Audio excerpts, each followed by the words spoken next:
Video games, once dismissed as a mere hobby, they've grown into a cultural, artistic, and psychological powerhouse.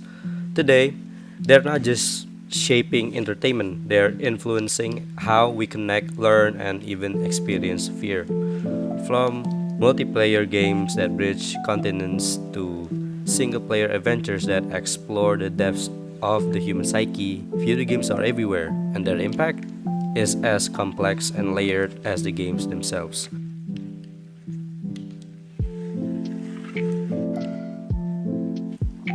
To understand the cultural power of video games, we need to look at their journey. In 1972, Pong was revolutionary. A simple back and forth ball game captivated the world, not because it was complex, but because it was interactive. It gave players agency, something no other medium could do. The 80s saw gaming enter arcades, creating social spaces where players competed for high scores. But it was the 90s that brought gaming home. Consoles like the SNES and the PlayStation turned gaming into a personal experience. Games like Final Fantasy VII didn't just entertain, they told stories, created emotional bonds, and pushed the boundaries of what games could be. Now, fast forward to today, and gaming is everywhere, from hyper realistic visuals to virtual reality. Games are no longer confined to entertainment, they're art, therapy, education, and even livelihoods. Video games are no longer just for gamers. They've become cultural phenomena, from live orchestras performing music from The Legend of Zelda to esports drawing millions of viewers. Video games are commanding the kind of global attention that rivals any blockbuster film or Grammy winning album. And it's not just about entertainment. Games like Minecraft are being used as tools for education, teaching everything from architecture to coding. They've become playgrounds for creativity, collaboration, and problem solving. But what really solidified video games' place in culture was how they connected us when the world fell apart. In 2020, when physical gatherings were impossible, games like Animal Crossing became lifelines. People visited each other's islands in the game, celebrated milestones, and even held protests, all within the confines of a virtual world. Games gave us a way to stay human in time of isolation.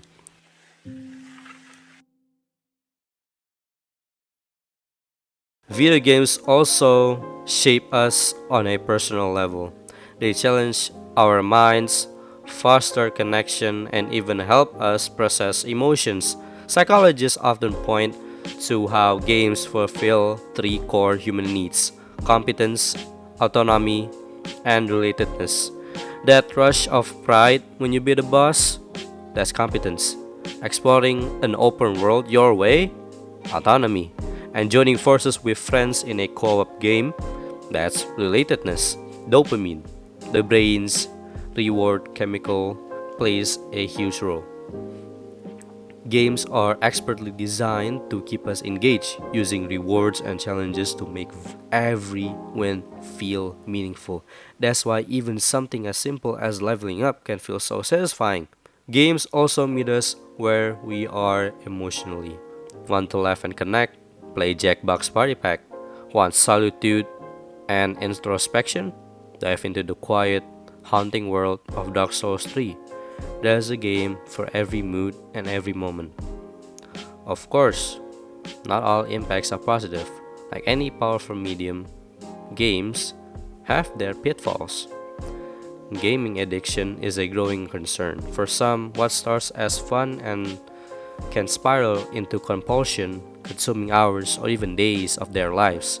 And then there's the issue of toxicity in online spaces, where trash talk sometimes escalates into harassment. Loot boxes and microtransactions add another layer of controversy. Critics argue they exploit psychological mechanisms similar to gambling, especially targeting younger players. These issues highlight the need for accountability within the industry.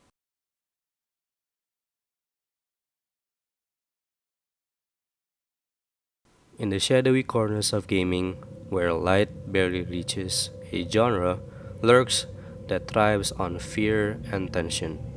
Horror games have captivated and terrified players for decades, drawing them into worlds where every shadow hides a threat and every sound sends shivers down the spine. But what makes these games so effective at evoking fear? Fear is a primal emotion, deeply rooted in our instincts and psychology. It taps into our fight or flight response, triggering a rush of adrenaline and heightened awareness. Horror games capitalize on this by immersing players in situations where fear is ever present, creating an atmosphere of tension and unease. Now, the key to understanding fear in games lies in the unpredictability and vulnerability they create. Players are often placed in situations where they have limited control, which heightens the emotional impact and keeps them on edge. Outlast is a prime example of psychological horror at its finest. The game removes traditional combat elements, forcing players to rely on stealth and survival awareness. This lack of defense mechanisms amplifies feelings of helplessness, making every encounter with enemies intensely frightening. The game setting, a decrepit asylum, further enhances its psychological impact. Claustrophobic corridors, unsettling ambient sounds, and unexpected jump scares create a constant sense of dread. Players are always waiting for something to emerge from the shadows.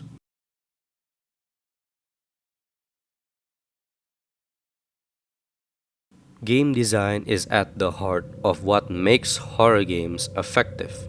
It's the combination of atmosphere, sound, and mechanics that work together to create a truly terrifying experience. Let us break down these elements. Atmosphere is a critical component of horror games, and few titles do it better than Resident Evil 7 Biohazard.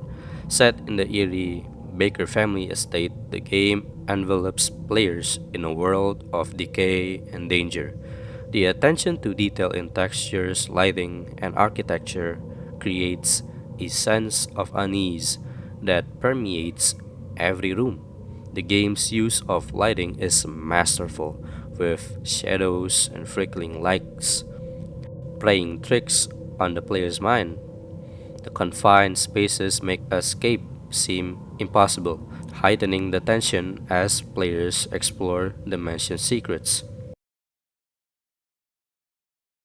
Sound is an often underestimated but vital element of horror game design.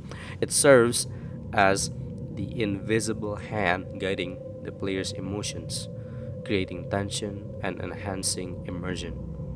The Silent Hill series, particularly Silent Hill 2, is renowned for its iconic soundscapes. From the haunting ambient music to the unsettling noise of radio static, every sound in Silent Hill 2 is carefully crafted to keep players on edge. The game uses silence strategically, allowing players to fill the void with their own anxiety.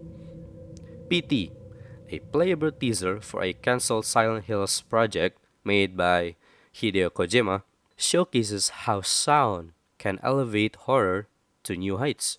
The creaking floorboards, distant whispers, and eerie ambience all contribute to an atmosphere of palpable dread.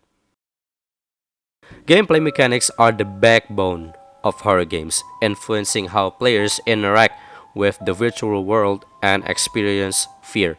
In The Evil Within, resource management is key, forcing players to make strategic decisions under pressure. The scarcity of ammunition and health items creates a sense of desperation, Players must choose their battles wisely, knowing that every bullet counts. This constant struggle for survival adds an extra layer of tension to the gameplay.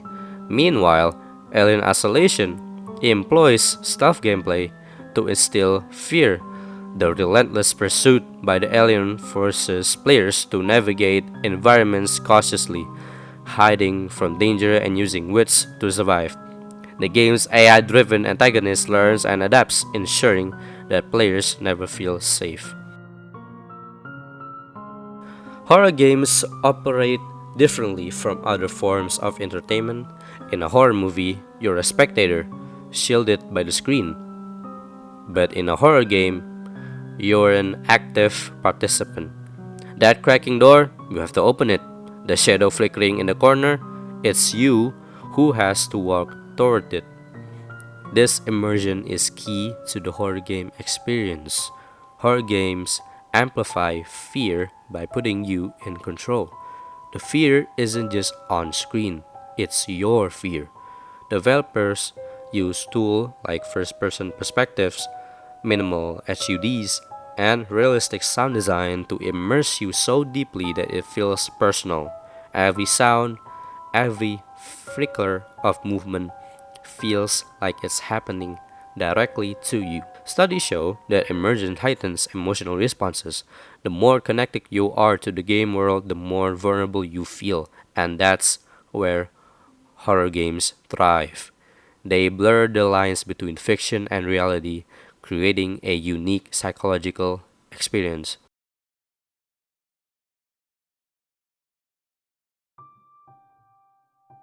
While many horror games focus on jump scares and grotesque visuals, Signalis takes a different approach. This retro inspired sci fi horror game is less about startling you and more about unsettling you.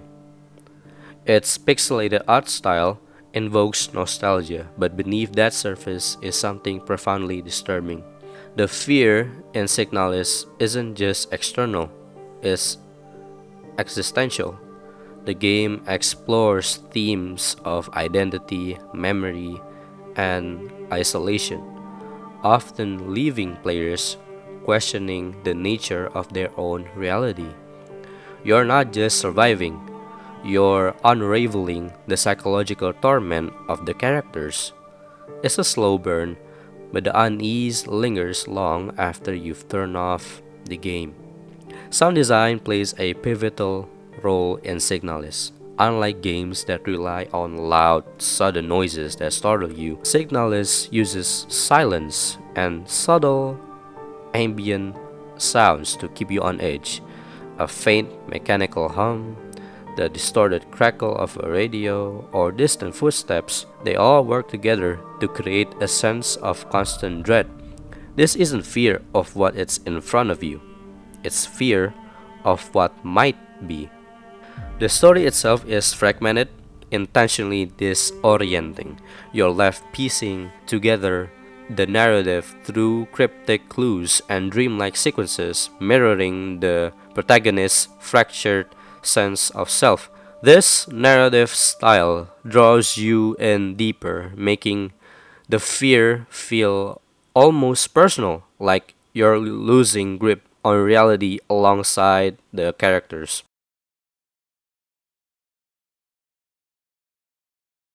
Narrative and storytelling are essential components of horror games, providing context for fear and creating emotional connections with players. These elements often transform a simple scare into a memorable experience that lingers long after the game is finished. Until Dawn exemplifies how narrative driven horror games can deliver suspense and unexpected twists. With its branching storylines and player choices, the game crafts a cinematic experience where every decision impacts the outcome. The story unfolds like a classic horror film, complete with a cast of characters trapped in a secluded location. As players navigate the narrative, their choices determine who survives and who falls victim to the horrors lurking in the shadows. In The Last of Us, character development is intertwined with horror elements, creating a deeply emotional narrative. Players bond with the characters, sharing their struggles and fears as they journey through a post apocalyptic world. The game's storytelling prowess lies in its ability to humanize its characters, making their survival feel personal and urgent. This emotional investment heightens the horror experience as players feel every loss and triumph deeply. Horror games often reflect societal fears and cultural phenomena, offering players a glimpse into the anxieties that shape our world. By exploring themes of technology, isolation, and existential dread, these games provide a mirror to our collective consciousness. Soma delves into the fear of technology and artificial intelligence, presenting a dystopian future where consciousness and identity are questioned. The game's narrative challenges players to confront ethical dilemmas and philosophical questions about what it means to be human. Observer takes us into a cyberpunk world where surveillance and personal privacy are no longer guaranteed. It plays on the fear of losing our individuality in a hyper connected society, making you question the boundaries between technology and humanity. Games like Little Nightmares and Inside explore themes of oppression and societal control, using their eerie atmospheres to highlight fears of being trapped by powerful, faceless entities. These games often leave players with unsettling questions about the world that we live in. So, why do we love being scared? It's a question as old as time. Maybe it's the thrill of facing our fears from the safety of our living rooms. Perhaps it's the rush of adrenaline, the excitement of the unknown, or the satisfaction of overcoming challenges that keeps us coming back for more. Horror games offer a unique blend of fear and fun, a roller coaster of emotions that challenge our minds and test our limits. They push us out of our comfort zones, allowing us to experience the thrill of fear without any real danger. But why do we willingly subject ourselves into this torture? Why do we pay to feel fear? The answer lies in psychology. Horror games tap into our primal instincts: fight, flight, or freeze. They create controlled scenarios where we confront danger without real world consequences. When you survive a terrifying encounter in a game, your brain rewards you with a rush of dopamine. It's the same reason we love roller coasters and haunted houses. It's a mix of fear and euphoria. Horror games give us the thrill of survival, the satisfaction of overcoming something we thought was insurmountable. Horror games tap into something primal, something universal. They remind us of our fears, our instincts, and ultimately our resilience. They're not just about scaring us, they're about making us feel alive. So, what does this all mean? Video games aren't just escapism, they're experiences. They teach, connect, and challenge us. They bring out the best and sometimes the worst in human nature. The impact of video games on society is vast. They're not just games, they're reflections of our hopes, fears, and dreams. And as the medium continues to evolve, so too will its role in shaping the world around us.